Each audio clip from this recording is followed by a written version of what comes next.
Salmo 85, nós vamos ler o Salmo todo. Diz assim a santa palavra do Senhor: Favoreceste, Senhor, a tua terra, restauraste a prosperidade de Jacó, perdoaste a iniquidade do teu povo, encobriste os seus pecados todos. A tua indignação reprimiste a toda, do furor da tua ira te desviaste.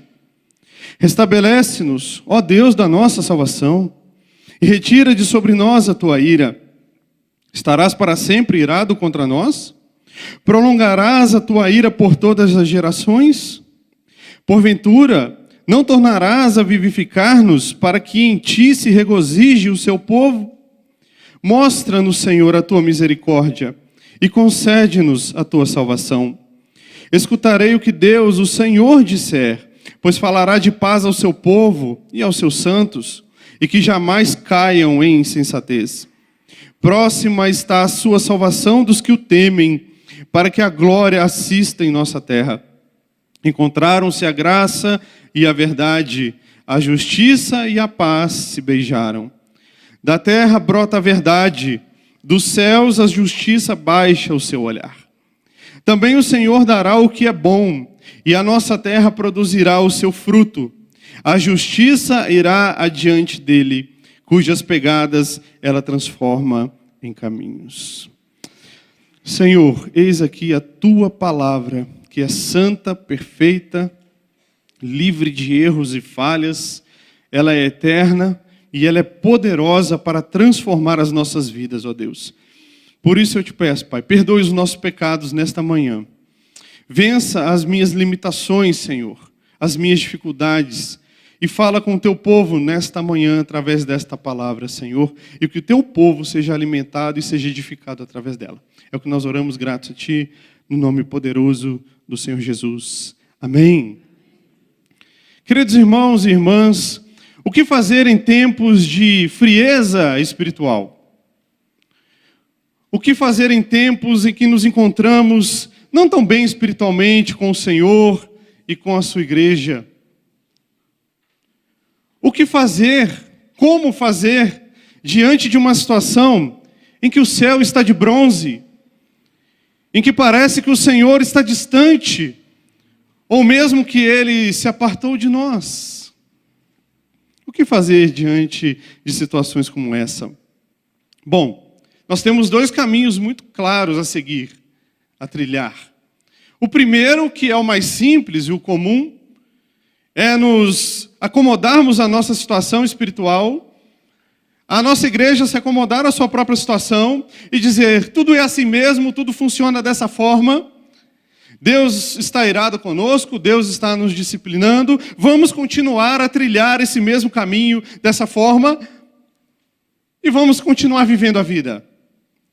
Mas, nesta manhã, eu quero apresentar a vocês um caminho melhor. Aliás, um caminho muito melhor. E o caminho melhor está apresentado neste salmo, no Salmo 85.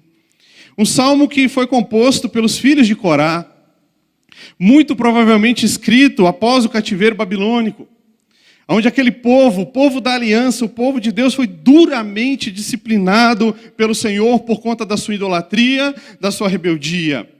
Após 3 sucessivas invasões assírias que assolaram Israel por completo, aquele povo, os que sobreviveram, obviamente que foram poucos, são levados cativos até a Babilônia e, de acordo com a profecia de Jeremias, permaneceram lá também durante 70 anos.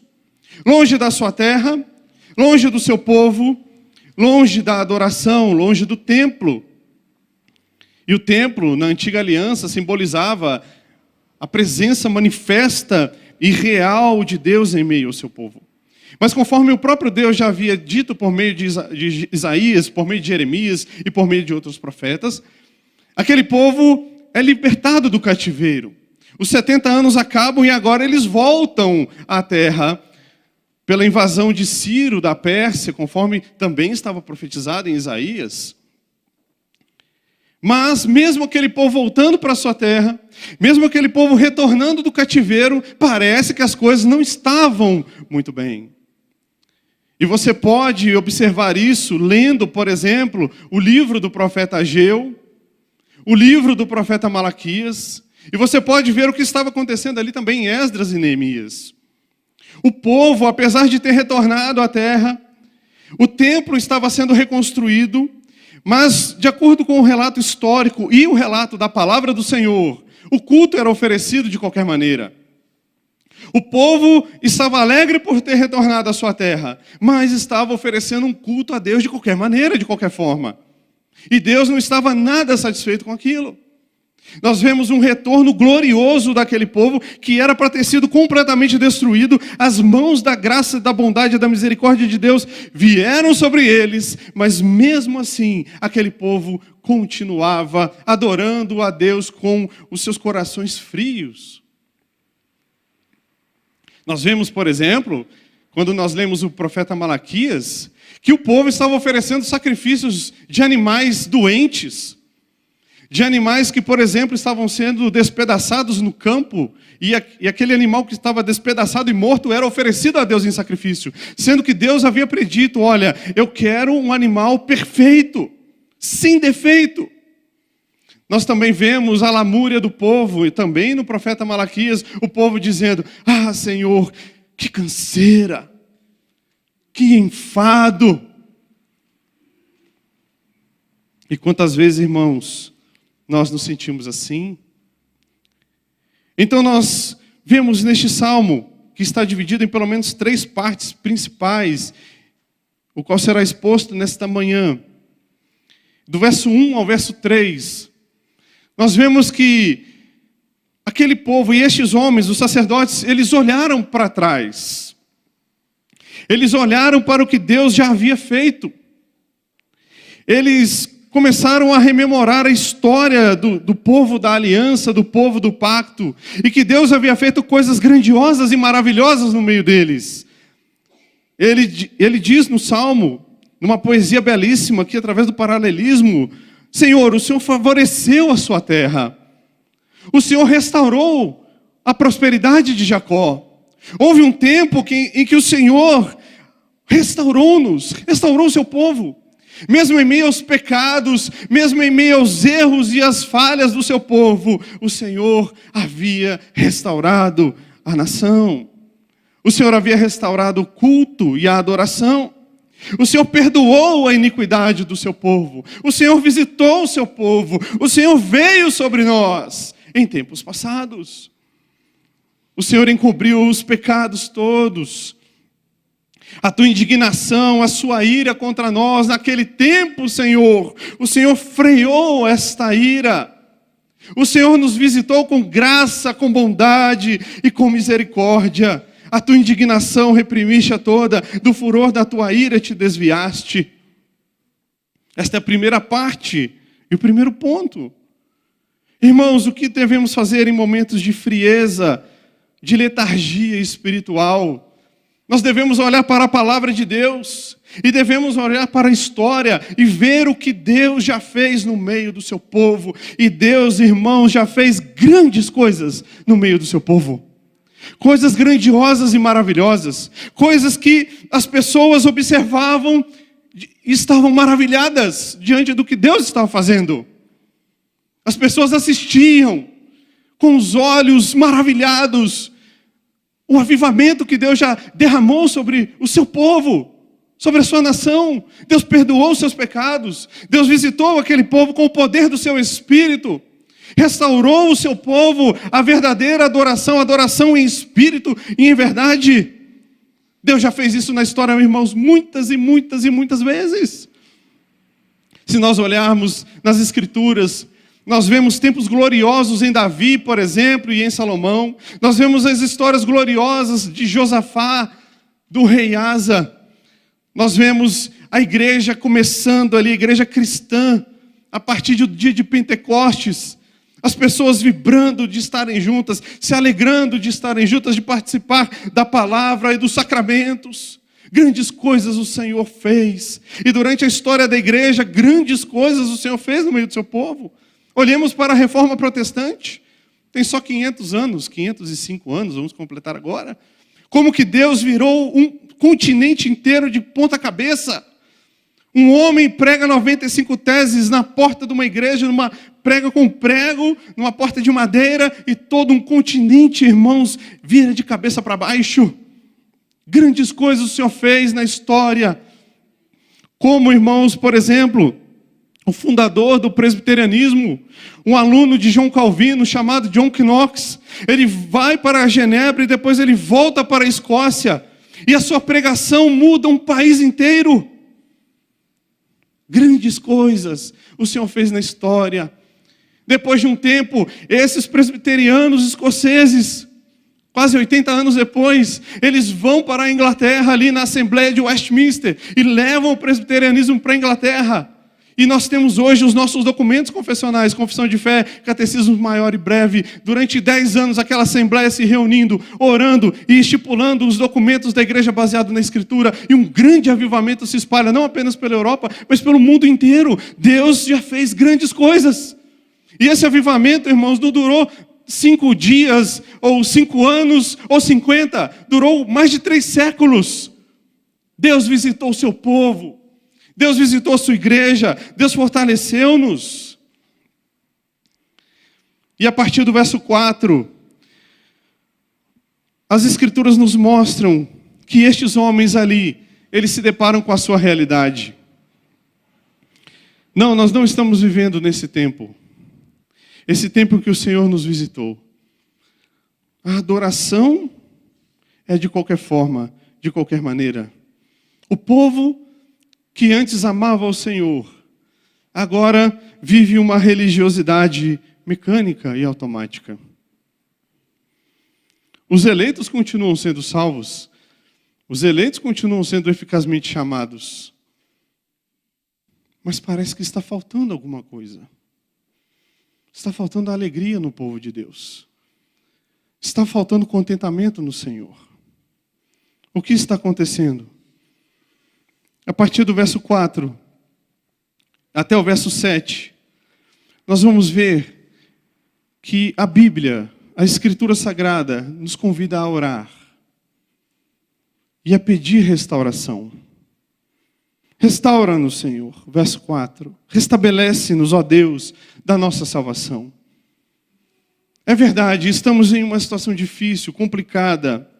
É verdade, Senhor, que neste exato momento nós não vivemos os tempos gloriosos da visitação do Senhor. E o que fazer? Vamos orar. Vamos pedir. Este salmo era cantado, irmãos, e era orado pelo povo de Israel naquele tempo pós-cativeiro. Restabelece-nos, ó Deus, da nossa salvação. Retira de sobre nós a tua ira. É verdade, o Senhor tem estado irado conosco por causa dos nossos pecados. É verdade, o Senhor está insatisfeito com a nossa adoração e com a nossa igreja no geral. É verdade, o Senhor está nos disciplinando. A mão pesada do Senhor está sobre nós. E o que vamos fazer? Restabelece-nos, Senhor.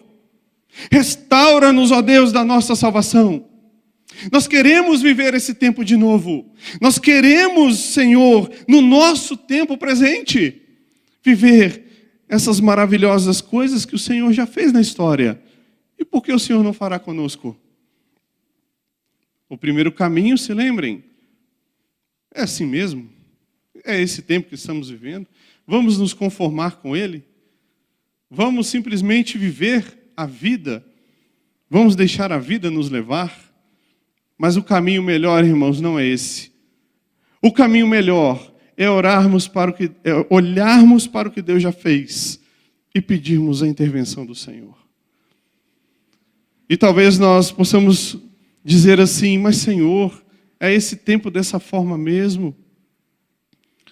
O Senhor não vai nos visitar novamente, Senhor? Será que vamos ficar acomodados a isso? É assim mesmo? Mas quando nós olhamos, irmãos, para o que Deus já fez na história, é impossível nós mantermos esse coração de comodismo ou de acomodação. O nosso coração deve queimar e ferver pela manifestação sobrenatural do poder de Deus na nossa geração. Porque esse olhar para trás não é um olhar nostálgico, dizendo assim, como o Senhor já fez, como o Senhor é maravilhoso. Ah, se eu tivesse nascido nesse tempo, né? Ah, se eu fosse desse tempo e dessa época. Por que, Senhor, eu não nasci naquele tempo? Irmãos, você nasceu nesse tempo agora. E se nós nascemos nesse tempo e nessa época, nós devemos clamar e pedir ao Senhor que se manifeste com poder e graça nesse tempo que nós estamos vivendo. Onde os céus são rasgados e a presença de Deus desce sobre nós. Onde há restauração e alegria no povo de Deus, no povo da aliança. E ele continua: estarás para sempre irado contra nós, Senhor. Prolongarás a tua ira por todas as gerações, verso 5. Ou seja, essas manifestações foram passadas e terminaram? Acabou o tempo da visitação do Senhor? E o verso 6 é o verso central, irmãos. É o principal. Porventura, não tornarás a vivificar-nos, para que em ti se regozije o teu povo. Porventura, Senhor, não voltaremos a estar extremamente alegres na sua presença. E talvez nós olhemos sempre para o outro. Mas você se lembra como você orava mais? Você se lembra quando Deus visitou você e você era uma pessoa fervorosa na oração? Você se lembra quando você dedicava grande parte do seu tempo e do seu dia, não para as redes sociais, mas você dedicava grande parte do seu tempo para a leitura da palavra? Você se lembra o tempo em que você ia dormir mais cedo, para acordar mais cedo, para que você buscasse ao Senhor pela manhã, antes do sol nascer?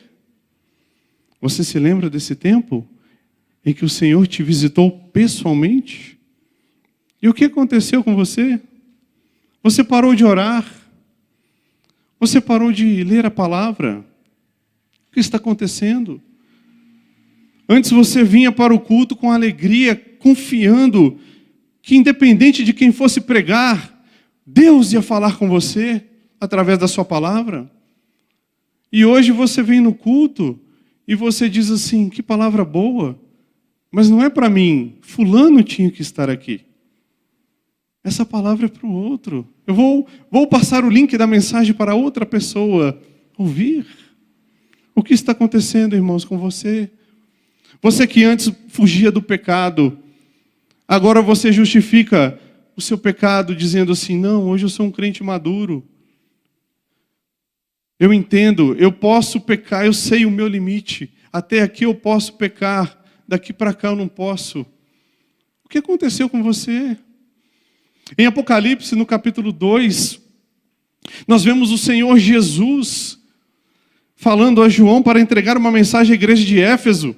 E o Senhor Jesus elogia aquela igreja dizendo: vocês são excelentes na doutrina, na apologia da fé que vocês têm. Vocês mostraram quem são os falsos mestres e os falsos profetas no meio de vocês. Vocês são uma igreja vibrante no trabalho.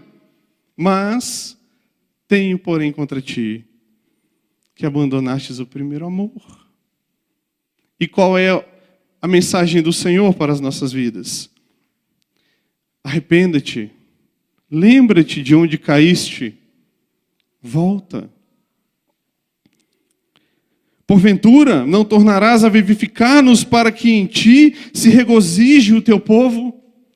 Irmãos, e é notório e é nítido que a nossa geração, nós, neste exato momento, precisamos da visitação de Deus, mas não numa visitação em juízo, em disciplina, mas uma visitação de verdadeiro reavivamento espiritual. Precisamos, irmãos, que Deus, como veio na história, venha sobre nós hoje, agora. E neste ponto, para que o Senhor nos vivifique, nos reavive e nos avive, este ponto eu quero fazer 3 breves comentários sobre isso. E o primeiro é: o que não é esse avivamento, essa vivificação? O que não é, o que isso não significa? Avivamento, irmãos, não é desobediência aos princípios que Deus estabeleceu na sua palavra, para o culto, por exemplo. Avivamento, irmãos, não significa simplesmente sensações emocionalistas externas. Avivamento não é falta de santidade. Avivamento não é falta de transformação pessoal real. Avivamento não é pragmatismo, busca por resultado. Avivamento não é invenções humanas. Avivamento não é estratégia humana. Avivamento é uma intervenção que vem de Deus. Deus desce sobre o seu povo. Deus vem sobre a sua igreja. E não é com hora marcada. E nós estamos acostumados na nossa geração a vermos isso. Pessoas, igrejas tentando fabricar avivamentos. Conferências de avivamentos. Vamos chamar aquele grande pregador, aquele homem que está ungido pelo Espírito, e ele vai falar, e a igreja então será avivada.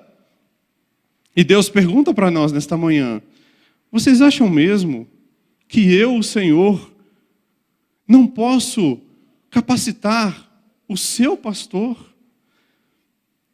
o anjo da igreja, o mensageiro? Vocês acham mesmo que eu, o Senhor, não posso capacitá-lo? E que ele pregue com tanta ousadia, com tanto poder, que vocês sejam inflamados pela palavra do Senhor? Vocês acham mesmo que precisa de alguém de fora? Irmãos, nós vivemos na nova aliança. O sacerdócio é universal. Não há unção especial. O mesmo Deus que capacita aquele grande pregador, capacita-nos também. E o que nós devemos fazer então? Ore pela capacitação dos nossos pregadores e líderes. Ore para que o Senhor fale ao seu coração. Vocês querem ver uma coisa? E eu não sou profeta, não sou adivinho. Mas quantos de vocês hoje, antes de saírem de casa, oraram e pediram ao Senhor: fala comigo, Senhor. Preciso ouvir a sua voz. Senhor, eu preciso da manifestação poderosa do Teu Espírito na minha vida. Quantos oraram assim, irmãos? Antes de comparecerem na Santa Assembleia, porque isso daqui é uma Santa Assembleia, isso é uma convocação solene. Isso aqui que nós estamos vendo no dia do Senhor é um milagre extraordinário e sobrenatural. Vocês acham que vocês estão aqui porque vocês simplesmente quiseram vir? Ou porque simplesmente vocês gostam da igreja? Deus os convocou. Deus os chamou. Deus os despertou, irmãos.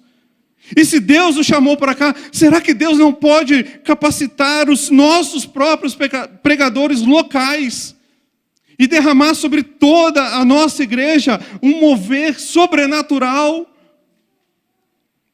A pergunta é retórica. É claro que pode, e é claro que Ele vai fazer se nós pedirmos, insistirmos com o Senhor.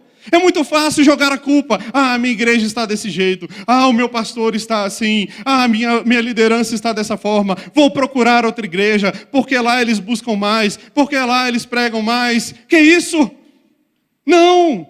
Irmãos, tem que vir no nosso coração um sentimento de inconformismo santo, no sentido: não, Senhor, o Senhor tem que usar, é o meu pastor, é o meu pregador, são os meus líderes, são os meus irmãos da minha comunidade. Eu não vou buscar lá fora, porque parece que a grama do outro é mais verde. Não, Senhor, usa a minha igreja. Derrama um avivamento, Senhor, sobre a minha igreja. Deus pode fazer. Irmãos, e esse avivamento, essa vivificação espiritual, ela é obra sobrenatural de Deus. É uma obra soberana. Não adianta a gente querer marcar horário. Não adianta querer fazer conferência especial para isso. É no tempo de Deus, na hora de Deus, no momento de Deus, e Deus, se Ele quiser. Ah, irmãos, e eu creio que se nós pedirmos, Ele pode fazer. Ele vem sobre nós. E como está escrito lá em Atos, tempos de refrigério para a presença do Senhor. Tempos de alegria. O que é esse avivamento, irmãos? Esse avivamento, como eu disse, não é simplesmente sentimentos emocionalistas externos. Mas o próprio texto nos diz aqui claramente: vivifica no Senhor. Para quê? Para que o seu povo volte a se alegrar. Está certo isso? Não está errado. Para que o seu povo volte a se alegrar no Senhor. Alegria em Deus, irmãos. Em estar na casa do Senhor. Em estar na presença de Deus, ouvindo a sua palavra. Ouvindo essa palavra rasgar e ferir o seu coração, para que você se aproxime mais dele, e você está alegre, e você está vibrante, e você está vindo com alegria no coração. Eu vou aprender mais do Senhor, eu vou ter mais de Deus, eu vou ouvir a sua voz por meio da exposição da sua palavra, para que o seu povo volte a se alegrar em ti. No Salmo 80, verso 18, o salmista diz: vivifica no Senhor, e invocaremos o teu nome. Vivifica no Senhor. No Salmo 119, Davi repete 10 vezes o termo: vivifica-me, Senhor. Vivifica-me segundo a tua palavra. Vivifica-me no teu caminho. Vivifica-me por tua justiça. Davi está orando: Senhor, o que me consola na minha angústia é isto, que a tua palavra me vivifica. Vivifica-me segundo a tua misericórdia e guardarei os teus testemunhos. Vivifica-me, Senhor, segundo a tua palavra. Vivifica-me segundo os teus juízos. Irmãos, nós precisamos pedir vivificação do Senhor, reavivamento. E não é para que nós possamos dizer assim: olha como somos bons, olha como Deus está conosco. É para que você volte a se alegrar no Senhor. No Salmo 51, Davi também vai orar: Senhor, devolve a alegria da salvação. Onde foi, irmãos, que você perdeu a sua alegria? Onde ela está? O que aconteceu com você? Avivamento, irmãos, essa vivificação do Espírito é arrependimento de pecados, conversão, é perdão, alegria em Deus, é famílias transformadas de verdade. É você se deleitar na palavra do Senhor. Isso é avivamento. E no terceiro ponto, a partir do verso 8, nós vemos que ele, no começo, do verso 1 ao verso 3, ele olha para trás. Ele vê a grande intervenção de Deus na história. O que Deus fez através das histórias na sua palavra. Nós também podemos ver o que Deus fez na história da igreja. Do verso 4 ao verso 7, ao pedido de restauração, de renovo, ao clamor por reavivamento. E agora?